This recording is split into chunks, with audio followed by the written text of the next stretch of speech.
Alright, so like most of you, I don't really like the Paul brothers, but I definitely don't like this Dylan Dennis kid. I could have cared less about their fight until I found out the stud Mike Perry was their backup. Now I've just been waiting for something to happen so that he can make a quick run to the bank. First, there's this whole hit on stage that opened a cut, and it looked like Logan might have been out. Honestly, I don't blame Dylan. Logan tried to hit him in the dick.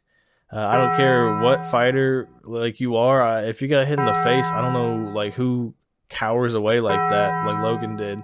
But I think that just alone shows a lot of his character. Not that we need proof or anything, but it's just kind of odd for a fighter to just cower away after getting hit. Then there's this whole debacle about Logan missing weight in time. It seems pretty bullshit, to be honest. He calls up the commission and just gets more time with seemingly no penalty, but whatever.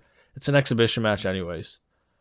Then there's this face-off, which I gotta be honest, gave me the tiniest bit more respect for Dylan Dennis. He was actually there waiting on time, and then they had to wait like an extra 15 minutes, it felt like, for Logan to even show up. And then this dude shows up wearing a mask. I mean, I assume it's to cover up his cut, but looking back, I doubt it wasn't too bad. Like, it was not that big at all, it looks like, and it was off to the side of his face, so it really shouldn't affect his fight. I don't know, anyone who shows up to a face-off with a mask on is looking like a bitch to me. Unless it was all just to keep it publicity going and whatnot, and then he was going to pull out the fight, but I highly doubt it. Then there's this whole weird-ass cage that to face off. I don't know what's going on with this. I mean, they have a piece of plastic in there to separate them, but then what's the point of even having a face-off? If Dylan was trying to do a real face-off, or at least saying that, knowing it wouldn't happen, they should have just locked the doors behind them, honestly, and that would have been a much better fight than what'll happen tomorrow. I don't know if it was planned to have this plastic in there, or if it was because of the hit on the other day, but either way, it was pretty cringy, I think.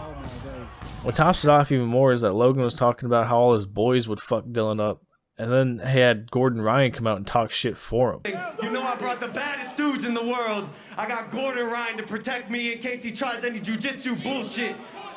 This man gonna fuck you up tomorrow you try to pull some shit. It's just weird to me how you're gonna go fight and have other people talk shit about how they're gonna beat your opponent for you. These things are usually just cringe fests, but I never actually watched any of their promotions before, only clips, and boy was I in for a surprise.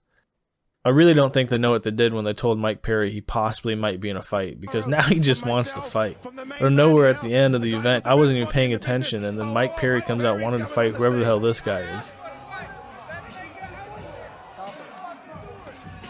I think best case scenario is Dylan Dennis just doesn't show up to the ring and Mike Perry comes running out. Either way, I'll probably just be watching the Barboza fight instead, so we'll see what happens.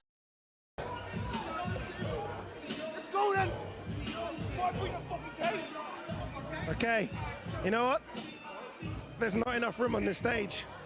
I was in fear for my life there. I was in fear for my life. Also, fuck the UFC for giving me a false copyright claim.